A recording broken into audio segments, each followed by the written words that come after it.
the what you call that seed of fire, the seed of karmas, which gives rise to various types of results. Means the very core, the very essence, the very strength of karma, that is this ahankar, gets dissolved. Ahankar itself is dissolved. Then there is no more karmas. See, we have what we call the sanchita karma, means the karmas which we have performed in our past so many lifetimes. Right from beginningless time, whatever actions we have done, whatever experiences we have had is recorded, stored in our unconscious mind, which is a vast storehouse, unconscious mind. It is stored there. Then from that only the thoughts and all keep rising. From that stock of karma, a little bit of karmas get fructified to give rise to this particular body and this particular action in this lifetime.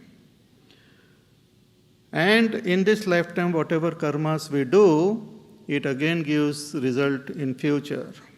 So there are this called sanchita karma, prarabdha karma, and agami karma. Agami which will come in future again. So all these karmas, the sanchita as well as the agami karmas get destroyed, and prarabdha karma, which has given rise to this body, will continue till the body lasts. And once the body falls off, that karma also gets dissolved, because it has already started giving result. Therefore it is called prarabdha. It has prarambha ho gaya. It has already started. So when we gain this knowledge, the I concept which we have, that I itself get dissolved. And all these karmas belong to I. They don't belong to Atma. They belong to Ahankar. When I say I am happy, unhappy, the Ahankar, the personality, becomes happy and unhappy. Atma is not happy and unhappy. It's like when you are dreaming, and in your dream you have first class party, and in that party you have what? Gulab jamun. So suppose you eat gulab jamun in that party, a lot of them, or 10 of them, and then you wake up. When you wake up, you check your stomach, it's still empty. So, who ate the gulab jamun? Can you tell? Who ate gulab jamun? You can contemplate on it. You, because your stomach is not full, but still you cannot say I did not eat. So the I who ate gulab jamun, he just got destroyed when you woke up. And when he woke up, there is neither gulab jamun, nor that all the stomach which was full in the dream, no longer there. Similarly, this I who is experiencing the joys and sorrows now is a dreamer, is a cosmic, is a dreamer, everlasting dreamer from the beginningless time. And when we gain knowledge, we wake up from this dream. And when we wake up, all that we had done in our dream, good, bad, indifferent, everything gets dissolved. It doesn't matter. Even if we are the greatest sinner, it also gets dissolved. And even if we were greatest punyatma, that also gets dissolved. Both good and bad get dissolved. That is the power of knowledge. Jnanagni sarva karmani bhasmasat kurute tatha. It destroys all these karmas. And that is something most fascinating. It's most stunning and fascinating, which is revealed in our scriptures. It's not just ordinary knowledge. It's not data which we have to collect. It is not information which we have to gather. It's not just ordinary knowledge, theoretical knowledge. It is that wisdom which is an experience. This knowledge is called yathartha anubhav, experience of thing, of the truth as it is. That's called knowledge. And this comes through this process of Shravan Manan Nididhyasan. Yathartha Anubhav. Experience of the truth as it is. It's not just theoretical. It's not knowing about the self. It is knowing the self as it is. So this knowledge is most fascinating and fantastic. And Bhagavan says it destroys all these karmas. Therefore, he says in the next verse, Nahi jnanena sadrusham pavitramiha vidyate tatsvayam yoga samsiddhaha kalenatmani vindati nahi jnanena sadrusham pavitramiha vidyate tatsvayam yoga samsiddhaha kalenatmani vindati nahi jnanena sadrusham pavitramiha vidyate. Therefore Bhagavan says there is no greater purifier in this world than knowledge. There is no purifier in this world as knowledge. Purifier of our mind, purifier of everything. See, with all other techniques, we purify the mind to a large extent, but that ahankar remains all the time. It is the ahankar which is doing the sadhana. All our spiritual practice is done by that ahankar only. But it's done in such a way that the mind becomes pure, and finally with knowledge that ahankar itself gets dissolved. Bhagwan Ram Krishna Paramhamsa used to give beautiful example. He says it is like the salt doll which goes to measure the ocean. The salt doll was living out of ocean, but always unhappy, always the sense of incompleteness, felt that something is lacking in my life. Then a master came and told that you have to seek your own self, your own source from where you have come. You should go back to your source. So where is my source? That ocean. So he was taken to that ocean and made to jump into the ocean. So he said, you measure the ocean, go to the very depth of this ocean and find out how deep it is. So he jumped into the ocean. And as he started sinking in the ocean, started dissolving. And finally he dissolved completely. When he dissolved completely, he was one with the ocean. There was no separate salt doll. You cannot say salt doll got destroyed. He has become one with the ocean.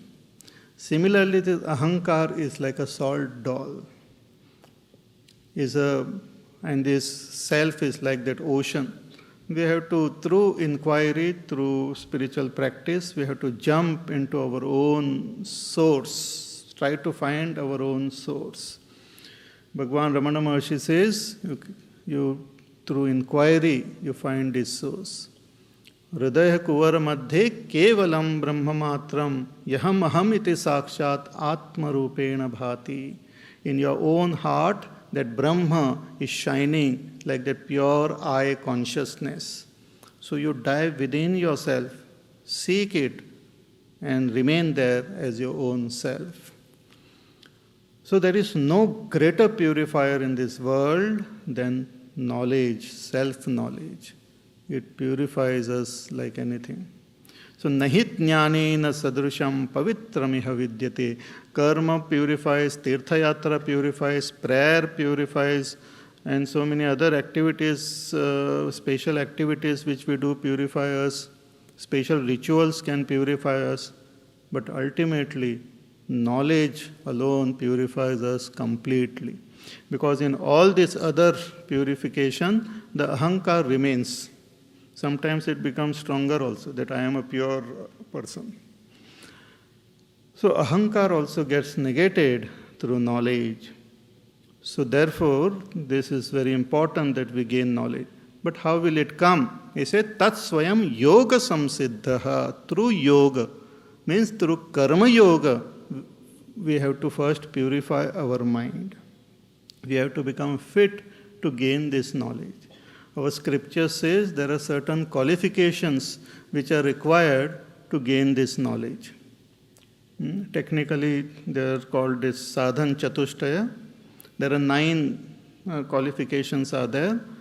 Vivek, Vairagya, Shama, Dama, Uparama, Titiksha, Shraddha, Samadhan, and Mumukshutvam. They are all qualities of the mind.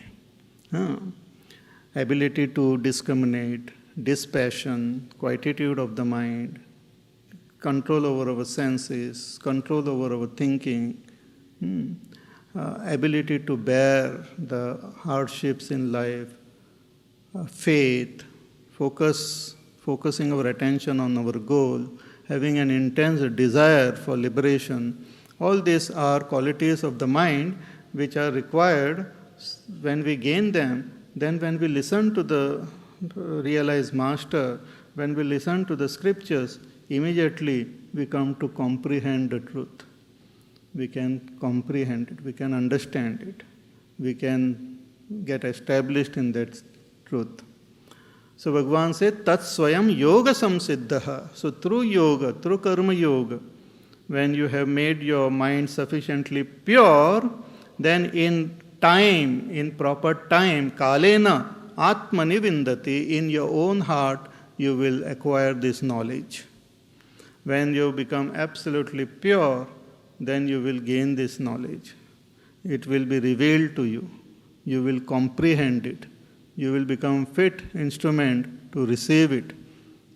It's like a receiver. Our mind, intellect is like a receiver. Now it is tuned to the world.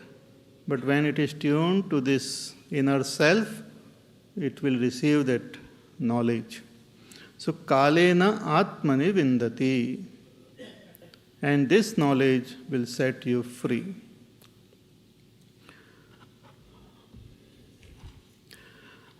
Therefore, Bhagavan again says that you gain this knowledge. How? He says in the next verse, Shraddhavan labhate jnanam tatparas sanyatendriyaha jnanam labdva param shantim achirenadhigacchati Shraddhavan labhate jnanam tatparas sanyatendriyaha.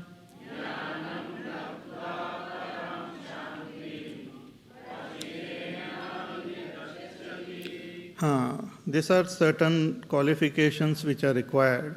A person may approach a teacher, may do namaskar, may ask lot of questions, but still may fail to comprehend the truth. What else is required? All this qualification, but one of the most important qualification which one should have is Shraddha. Shraddha means faith.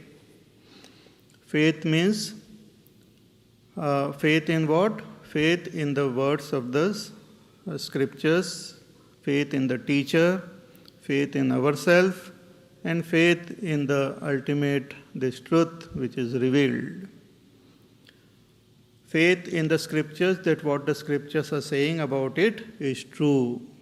That's called faith, Vishwasaha. Guru Vedanta Vakyadishu Vishwasaha. Trust. Because we don't know, we have not experienced. The scriptures are telling us, like Bhagavad Gita, like Upanishad, they clearly tell us that you are that Brahma, Tattvamasi. So one should first have faith, means we should accept that what they are saying is true. We have not yet realized it, but first is accepting that it is true, that what they are saying is true. That is very important.